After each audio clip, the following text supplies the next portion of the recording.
नमस्कार मु विमला पल्लाई आपण मानू दीपुर दीपाली चैनल को स्वागत। आज पुरपल्ली उत्सव मुखर आनंदरे मंडा गईठा तैयारी करी ओडियाणी माँ आंब गछ को भक्ति चित्तरे पूजा करिथाए। सही बकुल अमावास्या पाई मोर एई कविताटीर शीर्षक बकुल लागी। 12 मासे 13 परब पालिबा आम ओडिया संस्कृति सही तार परा गर्व गौरव सही तार जाति प्रीति। आदिम मानव बण जंगल रे करुथिला जेणु वास वृक्षलता से देवतुल्य मानी करुथिला उपवास। आंब गछ अटे वृक्ष मध्य श्रेष्ठ अटई भारी पवित्र तार गुणगाथा गाऊ अछि परा आमरी पुराण पाठ।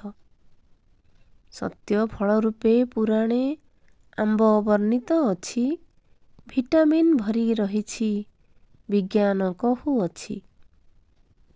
सभिंकर प्रिय आंबटी भारी सुस्वादु सिए जातीय फलर मान्यता ताकू समाज दिए।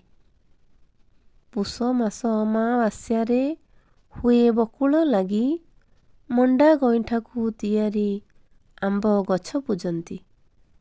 बड़ देउल रे कालिया मन भारी आनंद बकुल लागी होइबे भाई भौणी संग। ओडियाणी श्रद्धा भक्ति रे इष्ट लागी करिब आंब बौल को जतने ईशान रे रखिब। कृषि भित्तिक ए परब आदिम कालू अछि भक्ति श्रद्धारे ए पूजा प्रति ओडियाणी करुछि। जय जगन्नाथ। आपण मानक जदि कविताटी भल लगुथाए तेबे भिडियोटी को लाइक कमेंट करने को भूलिबे नहीं। चैनल नुआ थिले सब्सक्राइब कर दियंतु।